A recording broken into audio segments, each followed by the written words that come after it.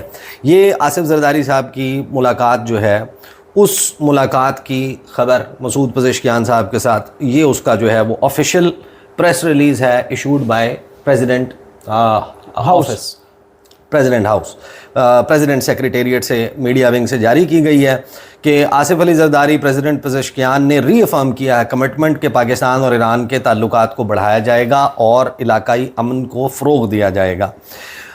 صدر Masoud Pezeshkian نے ملاقات کی آصف علی زرداری سے ایوان صدر میں. دونوں لیڈرز نے 2 طرفہ تعلقات, خاص طور پر علاقائی امن, سیکیورٹی, بائیلیٹرل اور regional connectivity, economic cooperation and other issues of mutual interest. آپ کو میں ایک بات بتاؤں کہ یہاں پر اگر آپ صرف ایک لفظ ڈال دیتے یا آصف زرداری صاحب ایک جملہ لکھ دیتے کہ پولیٹیکل لیول کے اوپر آپ نے آج نئی معاہدہ سائن کرنا تھا, دیٹس انڈرسٹینڈیبل, آپ نے کوئی نئی اس کے اوپر ریٹریٹ تو کر سکتے, لیکن اگر آپ ایک جملہ ڈال دیتے کہ now is the time where Iran is going as an unsanctioned economy, ہمارے پاس گولڈن اپرچونٹی, ہمارے پاس یہ ہے, اور ایران آپ کو جو اپنے ملک میں ریٹ دیتا پاکستانی روپوں میں 16.5 روپے کا تیل بیچ رہا ہے, آپ کتنی بری ڈیل کر لیں گے, آپ کتنی بری ڈیل کر لیں گے, لیکن آپ کو وہ تیل جو ہے وہ یقیناً انٹرنیشنل مارکیٹ میں جہاں سے آپ پرچیزنگ کر رہے ہیں, آپ کا اتنا خیال رکھتے ہوئے کہ آپ نے ہمیں جنگ کے دوران اس طرح سپورٹ کیا, وہ آپ کو ایک اچھی ڈیل تو دے سکتے ہیں نا. اٹس ٹائم نا. اور government of Pakistan instead of this whole smuggling cartel جو یہاں پہ ایگزسٹ کرتا ہے, ٹیکس کر کے بہت اچھا پیسہ بھی کما سکتی ہے اور لوگوں کو ریلیف بھی دے سکتی ہے. وہ اس والی حکومت سے زیادہ مضبوط ہو, آپ کی بجلی جو ہے وہ سستی ہو سکتی ہے, آپ کی گیس کا بل 30% کم ہو سکتا ہے, آپ کا جو فیول ٹینک جتنے میں بھرتا ہے اس سے 2-3 ہزار روپے کم میں بھر سکتا ہے. یہ آئی ایم ایف ہمیں اجازت دے گا؟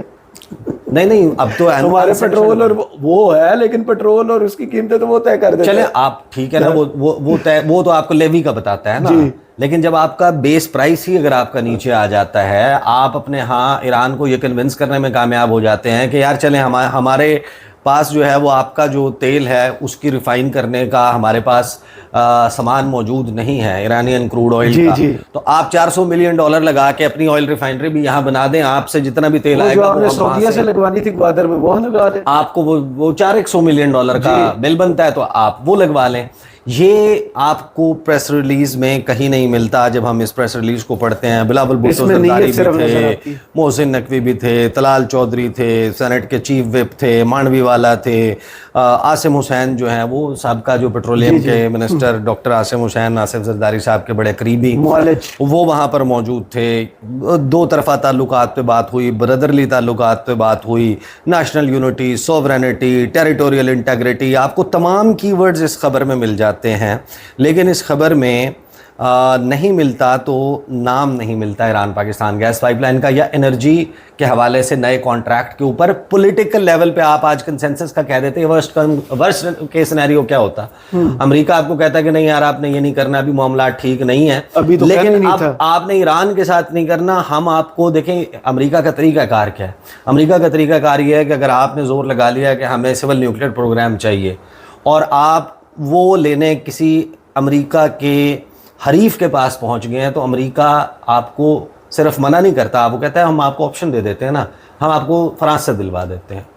آپ کو اگر آپ دوز چاہیے, آپ چائنا سے نہ لیں, ہم آپ کو ڈیزل پاورڈ آپ دوز جو ہے وہ ہم آپ کو فرانس سے لے دیتے ہیں, ہم آپ کو نیوکلیئر پاورڈ فرانس سے لے دیتے ہیں.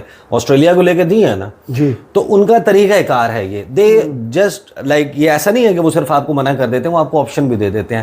آپ کا آپشن کریٹ کرنے کا ٹائم تو تھا نا کہ you would have achieved that. پھر آپ اس پریس ریلیز کے بعد آپ فیلڈ مارشل سید عاصم منیر کے ساتھ, اس میں آخری پیراگراف میں both sides reaffirmed their commitment to further strengthening Pakistan-Iran relations and maintaining close consultations on issues of mutual interest with the shared objective of advancing peace, prosperity and stability across the region. یہاں پر آپ کو ہلکا سا شائبہ نظر آتا ہے کہ prosperity کی جب بات کرتے ہیں, خوشحالی, تو خوشحالی کیسے آئے گی, پیسے سے آئے گی نا. تو اس کے لیے ظاہر ہے کہ یہ معاملہ انرجی کا تعاون کہیں نہ کہیں شاید اس کے اندر موجود ہو. آئی ایم شیور کہ کیا گیا ہوگا, لیکن دا فیکٹ کہ آپ اس کو نہیں بتا رہے یا شہباز شریف کے ساتھ ملاقات کی جزیات میں یہ چیز سامنے نہیں آئی, میڈیا ٹاک میں یہ سب کچھ تو لائیو براڈ کاسٹ, تو یہ ہمارے سامنے دو پاسبل سینیریوز کریٹ کرتی ہے. That's why I said in the beginning کہ یا تو پاکستان چھپا رہا ہے یا چیزیں اس طریقے سے نارمل نہیں ہیں. دو تین وجوہات ہو سکتے ہیں کہ پاکستان ایران کے ساتھ نئے منصوبوں, نئے معاہدوں اور اس بات کو اپریشیٹ کرتے ہوئے, یا تو یہ ہو سکتا ہے کہ ابھی 60 دن تک جب تک ایران کا معاہدہ حتمی نہیں ہو جاتا اور ایونچولی یہ اسلام آباد پیس پیکٹ میمورینڈم آف انڈرسٹینڈنگ کے بجائے اسلام آباد اکارڈ میں کنورٹ نہیں ہوتا, اس وقت تک شاید آپ نے یو آر ناٹ الاؤڈ اور you are holding your horses کہ جلد بازی نہ کی جائے, آپ ابھی اس کے اوپر کوئی اناؤنسمنٹ نہ کریں. ایک یہ وجہ ہو سکتی ہے. دوسری وجہ یہ ہو سکتی ہے کہ ایران کے ساتھ جو آپ کے بائیلیٹرل ارینجمنٹس اور ایگریمنٹس ہیں, اس سے پہلے آپ یہ چاہ رہے ہوں کہ سعودی عرب کے ساتھ اور دیگر کچھ خلیجی ممالک کے ساتھ جو سیکیورٹی گارنٹیز والا معاملہ ہے, کیونکہ یہ ایک عجیب و غریب قسم کی مثلث ہے نا, یہ جو ٹرائنگل ہے کہ خلیج ہے ایک طرف, خلیجی ممالک ہیں, خلیج میں پھنسے ہوئے, ایک طرف جو ہے وہ ایران ہے اور پھر پاکستان ہے, تو ایک ریلیشن شپ دوسرے ریلیشن شپ کو افیکٹ کرتا ہے. That's what we know as a matter of fact. تو اسی طرح ہینڈل کرنا چاہیے نا جیسے ہم امریکہ اور چائنا کو ہینڈل کرتے ہیں. تو سعودی عرب دیکھیں, ہم تو پہلے دن سے یہ بات کریں نا کہ بائیلیٹرل اگریمنٹ بہت زبردست ہے پاکستان اور سعودی عرب کا, لیکن پاکستان جو کچھ حاصل کر سکتا ہے وہ نہیں کر رہا. شہباز شریف صاحب کی ٹیم یا شہباز شریف صاحب میں شاید وہ نہیں ہے اتنی کہ وہ اس کو, جن سیکیورٹی گارنٹیز جو امریکہ, جو نقصان ہے ہمیں ایک ملک کی وجہ سے ہوا ہے, وہ نقصان کا ازالہ وہ کر رہا ہے اور ہم احسان ہی سمجھ رہے ہیں. ہاں, جو یو اے ای نے ہمارے سے اس معاہدے کی وجہ سے ہی ایونچولی اور ایران کے اسٹینس کی وجہ سے ہمارے سے پیسے واپس مانگے, سعودی عرب نے ہمیں وہ پیسے دے دیے. آپ جس طریقے سے امریکہ کئی دہائیوں سے پیٹرو ڈالر ان کا افلوٹ ہے, وہ ان سیکورٹی گارنٹیز کی وجہ سے ہے جو آج ہم دے رہے ہیں سعودی عرب کو. جی وہ ڈیفنس سسٹم آپ نے اپنے جہاز بھیج دیے, آپ نے اپنے اسکواڈن بھیج دیے, آپ نے سعودی عرب کو وہ سیکورٹی گارنٹیز دے دی, اور پاکستانی جو جانباز ہیں وہ لڑیں گے بھی سعودی عرب کے لیے, لڑ جائیں گے. امریکہ نہیں کسی کے لیے لڑتا. بالکل صحیح, ہمارے لیے تو مقدس زمین ہے نا, مذہبی پہلو بھی ہے سر. تو ہمارا تو ایک مذہبی اٹیچمنٹ ہے سعودی عرب کے ساتھ, تو آپ تو ایک سٹیپ اہیڈ جا رہے ہیں. بدلے میں آپ اگر کوئی اچھی چیزیں سیکیور نہیں کر پاتے, دین آپ نے اگر صرف اپروول ہی لینا ہے کہ محمد بن سلمان اپرووز مائی گورنمنٹ,